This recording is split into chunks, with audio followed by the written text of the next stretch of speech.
seriousness. It was amazing. So, did you guys know that Walt Disney apparently is frozen? I totally have heard that. I always thought it was just his head, though. They just froze his head. Wait, the guy? The guy. The guy. The guy. Well, you said Walt Disney, so I'm assuming, like, the park, and it's been cold, so it's just been a little frigid there. No. Walt Disney himself. The man. Nah. Yeah, wait. Backtrack. I know we were talking a little bit about Disney before we clicked the record button, but I don't get this. That's like a big like myth that's out there. I think he was super into science and research, and he had I always thought it was just his head, but I guess his whole body cryogenically frozen so that he could be brought back to life one day. Yeah, so people think that he's actually like under the castle at Disney too. I mean, obviously there's 2 Disney parks. Actually, there's multiple Disney parks. Right, so right. He can't be in multiple places at once. Well, what's the original Disney park? I don't know. I think it's Disneyland. California. I Yeah, think is the I think original so. one. Okay. So maybe he's over there. So maybe he's not frozen because it is kind of warmer in California at times. See, I would have just assumed Florida, but I think because it's the original one. I don't But know you if just said it's California is the original. How do we get on this subject? Anyway. Well, wait. So is this real? Well, we can find out. I mean, I believe it's a myth. A myth. a myth? Yeah, it's a myth. Oh, it's a myth. Yeah. I was gonna say this doesn't sound right, and I've never heard of this until you two brought it up. Yeah. I think it's one of those things that just gets passed down, like as lore or legend, and so then people believe it, and they pass it on as though it's truth. Just like the time we all played pickleball together, and we just thought it was going to be easy. Shout out to Yasmin. Yes.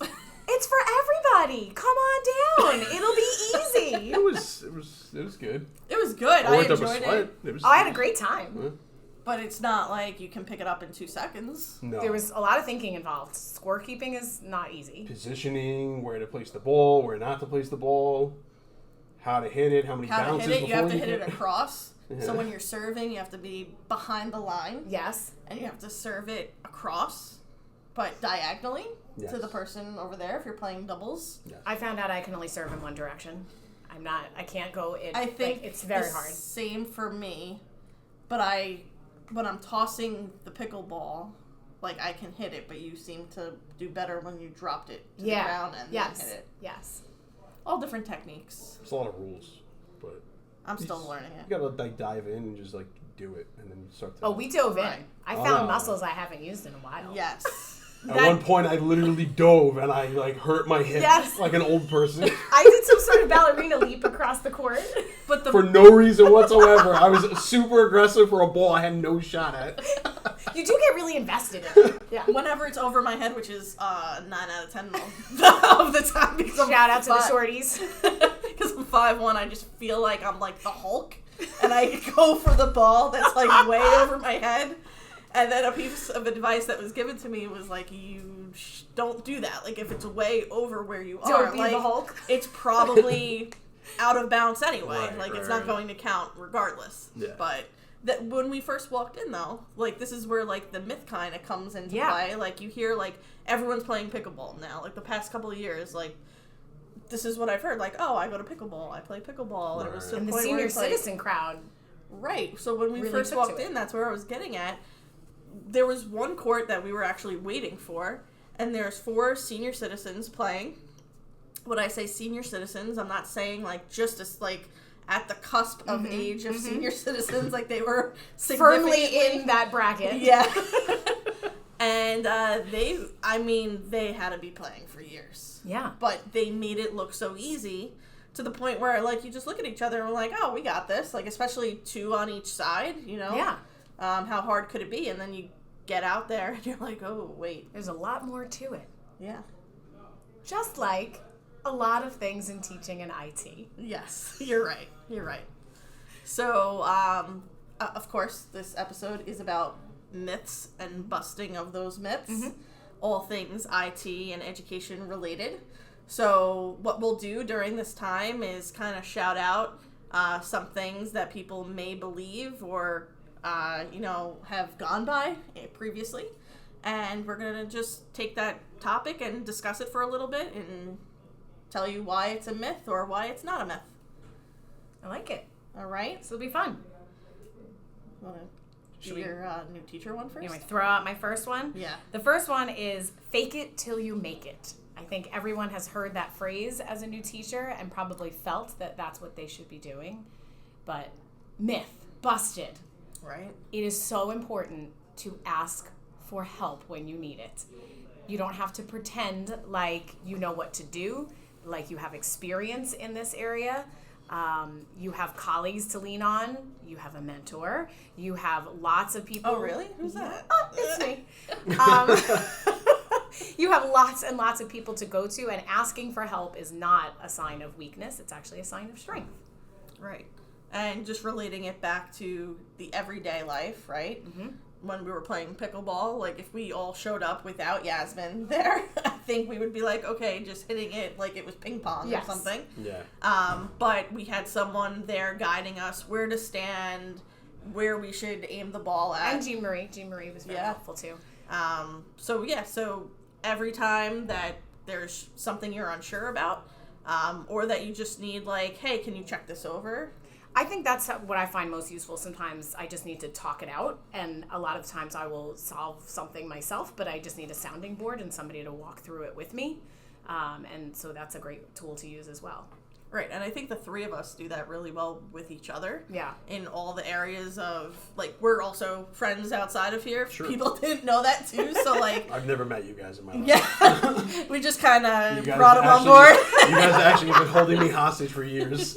We heard you can do different, like, voices and stuff, so... This could be good for us.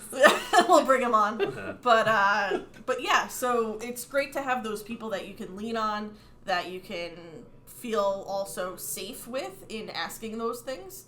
I know there's many of times where I'll call Kevin on the phone and I'll be like, this may sound crazy or this might sound stupid or whatever, but I just need to double check on something. And he's been always helpful. Same for Kristen.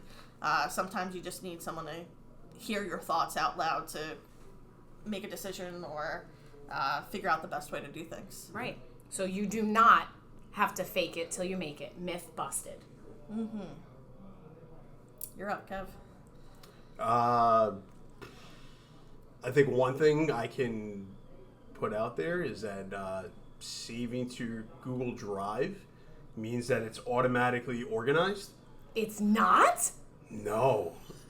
No. In fact, if you save it to Google Drive It's probably messier. It's probably for me, I know we might have touched on this a couple times before, but like for me at least, I like to go in usually. I like to like make myself some folders, maybe color coordinate some things to catch my eye if something's important. I like to use my stars. I love a good color coordination. Yeah, I like to store certain documents. You can even put, I think, emojis or something, or Yeah. symbols in your folder, like on In the your- title of the folder. Yeah.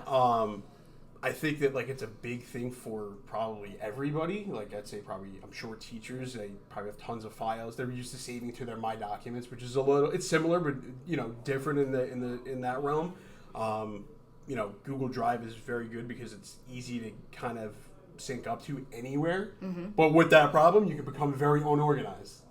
Have you ever gone in and you just look at your files underneath your folders, even if you have some folders, and it just has 45 of them that say untitled document, Yes. untitled document. I call those homeless documents. Yes. And you're like, Yes. it's because you clicked on something to open it 4 times and it made 4 copies of it. Yep. No, I think we're all guilty of that, but it doesn't have to be that way. You can be very organized, and this goes for teachers, students, staff, anybody, and even in like my personal life with Google Drive, I try to be as organized as possible. Because the last thing you want is like if you're loading pictures or a document, or you're like, what the hell is this? Well, on that same thought process, sometimes at the end of the year, like last week in June or so, I'll go into my Google Drive and I'm like, all right, I've been a little, not as organized as usual. That I can be, so I'll go in that last week and try to clean things up, and then there's the question with where does this go? Like, what do I categorize this in? It doesn't fit in any of the folders that I currently have. I'm not even sure that I'm going to need this. Miscellaneous. Right. Well, so I've come up with the title in my Google Drive called Hot Mess Express. Ooh. Hot Mess Express, yes. I love it. And all the things that I have no idea of where it should go, but I'm not quite sure that I should delete it. Goes just into so that it's there. the Hot Mess Express. I like that. That's catchy. Right? I was going to suggest something similar, that you pick a date once a year, whether it's in January or June, just a time that you'll remember, where you just kind of annually go in and clean up and organize. I think that's a good habit to establish. I even, I kind of implement that into even as something, I have it up on the screen, it just clicked in my head, but like my bookmarks, it's kind of nutty. A lot of people don't use it, but I like the bookmark bar. Yes. But instead of putting every single thing, I like to like organize based on things, for me at least, what I work on. Yeah. It just helps me stay a little bit organized. Some of it's chaotic. Of course, I do have an other folder, and we're I all just keep looking now. throwing stuff in there. So I like the bookmarks bar as well, and I go a little bit further. When you bookmark it, I'll go in and edit the title of it, and I take out all the words and just leave the icon. The little icon. Because that lets me fit so many more up there as well. Right. Well, I was doing that, and then, I kind of became, like, super, like, tasked with things, and it became too much. I was just like, all right, the folders works, but... Very nice. No. Something that I need to improve on that Kevin is amazing at is organizing my inbox. It is not organized. We have talked about this. I know. Your inbox gives me heart palpitations. Yeah, it gives me heart palpitations either, but I'm like, this is for another day. And I have folders. I just don't put the things in the folders. But I felt like when we had Outlook, it was a little easier to set the rules, and it automatically went. I adapted to... I mean, I had Gmail personally, but, like, once we moved over to Gmail, I was like, I have to keep with it. And I still, like, you have to still refine it, because it's like, as much as you can do, people move around or whatever. Like, especially if I'm communicating with teachers, if they were at the high school for, a certain period of time, and now all of a sudden they're at another building, all of a sudden I'll get a little note in my high school folder, and I'm like, who's this? And then I look, and I'm like, wait a second, you don't work in high school anymore. You're over at somewhere else. How many emails are in your inbox right now? I can check. Why? I'm just curious. So because I think it's a crazy number. So I was going to say, for me, just in my inbox, without going into any other folders, I am sitting at 8,999. No. And they're all red or noted. But See, then if you go into each individual folder, then... Holy cow. Yeah, I have tons of... See, I operate on a very different system. The only emails that are in my inbox are emails that need my attention. So on any given day, I have anywhere from in my inbox, I'll have 5 to 25 emails in my inbox. Unread or just... No, just they stay there until I handle them. And then I move them to the appropriate folder. Oh. So if I have more than 30 emails in my inbox, it's a bad day. Right now I have 22 unread. But total. Oh, there's thousands. I have to learn the Kristen method of organizing my inbox. But hey, everything gets done, I promise you. There you go. So maybe that's another myth, that there's one way to organize your email. Myth busted. There are multiple ways. Busted. We need We need a sound. All right, so I have one for you guys. How to clear the throat. I know, this is big. I'm ready. Ready? Students are digital natives, so they automatically know how to use the EdTech in schools.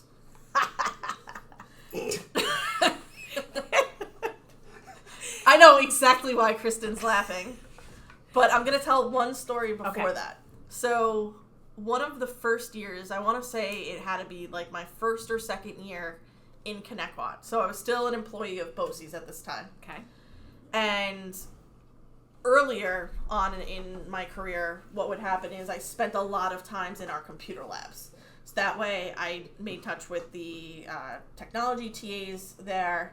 I was in with the classes that were coming to the computer lab. We would schedule projects, etc., right? Because that was really the primary, classroom where technology happened, right? We didn't have one-to-one devices. We didn't have all of these things. So it was probably the beginning of the year, September or October, and I was at Cherokee, and a class came in, and I want to say it was a kindergarten or first grade class, and they automatically went to the chairs. So I have to say it was September. And they started clicking on the monitors with their finger. And they acted as though the monitors and the screen was an iPad. Sure. And that will forever stay with me. It's like a story that I've probably told a million times, and those who are listening may have heard it from me too. But it was something that was super eye-opening because they're 6 years old, right? 5, 6 years old, in kindergarten now. They're in a computer lab for the first or second time, and they're just assuming that it's a touchscreen, right? Because what's in their homes, right? They probably have an iPad there. Yeah. Some sort of tablet, They probably see their parents' phone. I know Dante is, he has a Spotify playlist on my phone, so if he wants his music, he just goes in my phone, clicks Spotify, and he knows how to work it. I remember even my own daughter, she was only, I think, like a year and a half old, and I have like a digital camera, and I had turned it around to show her a picture on it, and it's an older one. It didn't have touchscreen, and she went to swipe at like a year and a half old, and I was like, oh, that's scary. Yeah. It was very scary. And I think that's just in our nature, I guess. I remember reading during my master's degree, which was in ed tech, and we had to read about, there was like, they gave a gorilla like an iPad kind of thing. They wanted to see what the gorilla would do with it. And it was like a tame gorilla that was trained and all these things. And they gave the gorilla this iPad, and the first thing he was able to do was take a picture of himself. Huh. And he was able to touch the camera and take a selfie or take a picture of their habitat. And like the whole point was like, if a gorilla can do this, right? Like this is one of the most simplistic ways you can use technology, right? Then we have stories of, we have our kindergartners going in in the computer lab, and they think it's touchscreen because that's what they know. Right. We're doing a project right now, Victoria and I, with a 3rd grade class, and now I can say we had very lofty goals about what could be accomplished in a certain time period, because we just assumed that these students in 4th grade would be so well versed in certain areas, and basically like switching back and forth between platforms, copying and pasting, just a lot of saving things to a folder, and we quickly found out they did not have those skills. It's those skills that we, I think, take for granted sometimes. Yes. Like, we've learned it in any which way. Like, I know that I had a formal computer class, and this is where I learned all of the things, right? They don't have that anymore, right? Well, I was just going to say, again, my son comes in the other day. He's in 5th grade, and he says, Mom, look what I just did. He created a custom voice command on his iPad so that when he says open, it punches in his passcode and opens his iPad. Mm-hmm. Like, there were multiple levels of menus and things that he had to go through to do that. So I think that's where our confusion comes from. They're so capable in some areas, but they lack a lot of basic knowledge, like computer knowledge and like structure and how other things work. It's weird. Right. So is it consumption versus production? Ooh. Right? So, like, I know from my son, who's 5 years old, that he has an iPad, and I have him on ABC Mouse. Yeah. Right? And I sat there with him, and I taught him how to utilize ABC Mouse, and now he's good to go. But I took that time, 10, 15 minutes or so, to say, like, these are the puzzles that you can do. Here's your math. Here's, your words, your short vowels, your long vowels, and things like that. And after me doing that, he was okay with going on ABC Mouse, right? Sure. We have students that we're working with in this 4th grade class who have, they have mentioned videos and things of that nature. And if you go into a middle school class or a high school class, they're fine with, you put them on TikTok. I don't know how to navigate it, but they do. That's true. Right? They're so good with finding things and watching videos and being consumers of technology. But it seems like we still need to take the time to teach them to produce technology. Like, it's that back end. They don't understand what goes into things or how things happen. Yeah, I agree with that. And I find myself in every class that we go through, not just this 4th grade class, but any grade level, whether it's K to 12, that we do still need to take the time as teachers Oh, to really realize, like, before we give an assignment, like, do they know how to utilize this? Right. Even like the typing competition that we do. You know, we see so many students, they're still doing the hunting and pecking. And we have the typing competition to encourage students to learn to type the right way. Mm-hmm. And I remember being at a doctor's office, and my kids were watching the nurse like type the notes, you know, and they take with the intake stuff, and her fingers were flying across the keyboard, and they were like, "Whoa!" You know, but that's a skill that they don't necessarily need in their lives now per se, but they will as, you know, working professionals and adults, and something we have to get them towards. Mavis Beacon typing. Yes, that's what I used. OG. Yeah, I remember. They used to Mavis? cover Where our is fingers. Mavis? We had like a thing I had to shove my hands underneath so I couldn't cheat and look. Yeah. And then I want to say middle school teacher that I had for computers, we had to take our test outside to fill in a blank keyboard. So every week we had to memorize a row. Oh, that's intense. And then intense. the unit was to fill in all the keys. That's cool. Good stuff. Yeah. So, myth busted, our kids don't know everything about technology. No, they don't. They still need a They lot of seem like they instruction. do, but if you think about it, and if you give them a task, even as simple as like copy and pasting and transferring information from one tab to another, Yes. we have seen this year especially. Control C, Control V years. was mind blowing to one of these 4th grade students. Yes. This girl was like, "What?" Keyboard shortcuts. Yep. Wow. It's good stuff. All right, last one. All right. One more. This is a good one. I've heard this many times. IT blocks apps because they hate fun. Absolutely. Absolutely. We're evil. This is Kevin. He is watching you. Block everything. No fun for anyone. No, that is absolutely not true. It seems like it some days. Yeah, I'm sure it does. You get no joy out of blocking things? No, because it's like then you become like the bad guy. It's like, Yeah. you know. But in all seriousness, the reason for that, obviously, we're in a school district.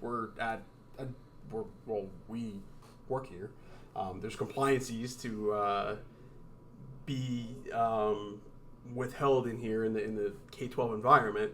You know, it's not the Wild West. You're not allowed to just go out and get on anything on any device. So we have to stay within certain standards, even like what the apps and extensions that kids have access to, what they're logging into with their credentials, even staff as well. You know, we don't want people going on things they shouldn't be. What are the most common reasons things have to be blocked? Like, what are the top 2 reasons? Inappropriate content. Mm-hmm. And then I would say, you know, for the students, it's games. They're here to learn. They're not here to play games. Right. And if you're here to play games, you need to sign up for the esports team. Oh, shameless plug! Shameless plug! Oh! Yeah, no, it's just it's always like a tough thing to balance too. And listen, not to go back to the last myth, but like, you know, they don't know everything, but at times they do know a little bit more than us too, because there's times they find ways to get around some of the stuff we block, and then that's where I have to be on top of it. I am a one-man show. There are some people that support me as well, but you know, it's tough when there's thousands of students and hundreds of teachers and hundreds of staff. Don't send Kevin hate mail, is what you're saying. Yes, please don't. I promise you, I'm not doing it out of spite. It's because I'm trying to just make everybody safe and compliant. And you do like fun. We've seen you do a lot of fun things. Yes, clearly. I mean, Mickey Mouse came in here. So myth busted. Myth is definitely busted. I have a very quick one before we go. Okay. You know, the myth of turning it off and on again, that it's just an IT joke. In all seriousness, it actually does help. So if you ever hear anybody say that, it's not a joke. It actually does, like, help a lot in our troubleshooting. It does. I can attest to that because you've told me, hey, have you done this? And I'm like, come on, Kevin. Well, listen, but because no, it we does all work. we all get in the habit of like closing the lid on our laptop or Chromebook, or even like walk away from our desktop and the screen just like locks itself after a period of time. You know, if your computer's been on for days, weeks, months. I mean, I'll admit that this morning I restarted my computer for the first time in a few weeks. Had a couple updates pending, and my computer was running slow before that. So that's what happens. You gotta apply updates, patch vulnerabilities. Myth busted. Myth Turn busted. it off and back on again. Hello, IT. Have you tried turning it off and on again? With the voices. The IT crowd, if no one's ever seen it. It's a fun little show. It used to be on Netflix, but... So much fun. A little humor in IT. There's always humor in IT. Yes. 100%. We are funny people. We are. We have dinosaurs on our desks and an all-in coin and all this fun stuff. A random yellow unicorn showed up in my office one day. Yeah. Playing jokes. All the time. Yeah. All the time. Scaring people. Yeah. Yes, we love to scare people. Jump scares. Mm-hmm. It's my fave. Yeah. All right, we'll catch you next time on our next episode. See you soon. Bye.